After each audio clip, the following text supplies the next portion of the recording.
大家好，歡迎來到今日頭條，我是主播小飛。今天是4月4日。根據 Fox News 的報道，美國總統川普在復活節長週末期間堅持不改變對伊朗的軍事戰略，整天待在白宮橢圓形辦公室聽取國安團隊的最新匯報。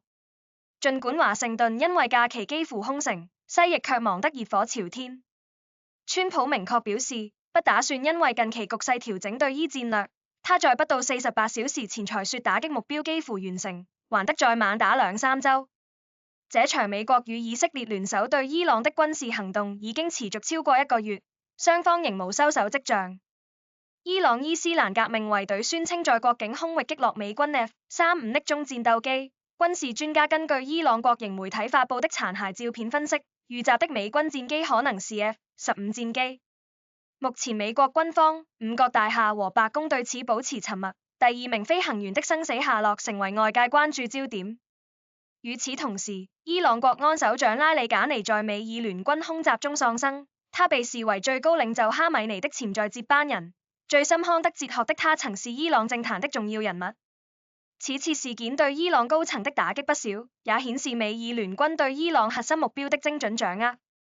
川普政府展現出的強硬態度，讓外界看到美國在中東問題上不會輕易妥協的立場。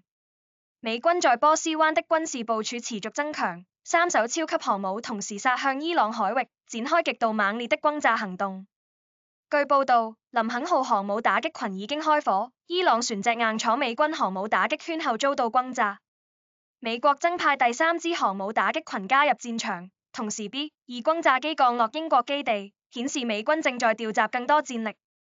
過去48小時的轟炸行動細節曝光，伊朗11艘軍艦瞬間歸零 ，B-2 的中轟炸機和 F-35戰機全面壓境。美軍還公布了32秒的震撼影片，畫面顯示伊朗的無人機航母遭到轟炸。這次行動動用了超過100架戰機、2個航母群，展現美軍壓倒性的軍事優勢。美軍的作戰時間線顯示，這是一場經過精密策劃的聯合作戰行動，目標是徹底削弱伊朗的海空軍事力量。川普政府持續擴大對中國科技產品的打擊範圍，美國聯邦通訊委員會提議禁止部分中國設備進口。據報道 ，FCC 已擴大對中國科技設備的禁令，所有相關企業必須在禁令生效後30天內停止所有進口和銷售活動。早在2021年，FCC 已將華為、中興、海能達、海康威視和大華等公司生產的電訊和視頻監控設備列入管制清單。這份名單列出對美國國家安全構成威脅的公司。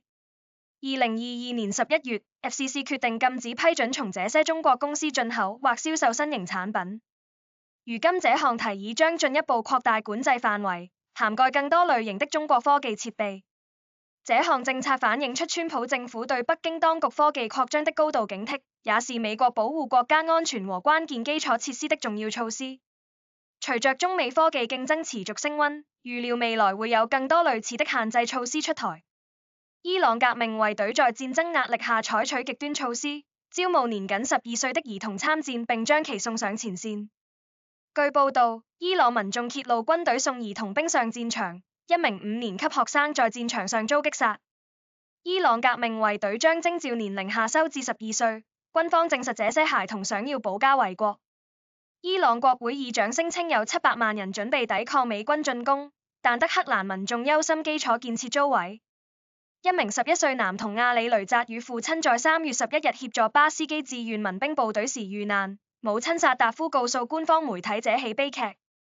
報告和目擊者指出，北京當局的盟友伊朗安全部隊在戰爭期間使用兒童，這違反國際人道法。兒童被捲入武裝衝突引發國際社會關注，這不僅是人權問題，也顯示伊朗政權在軍事壓力下已經到了不顧一切的地步。這種做法將會受到國際社會的強烈譴責。以上是今日新聞摘要，感謝你的收看，我們明天同一時間再見。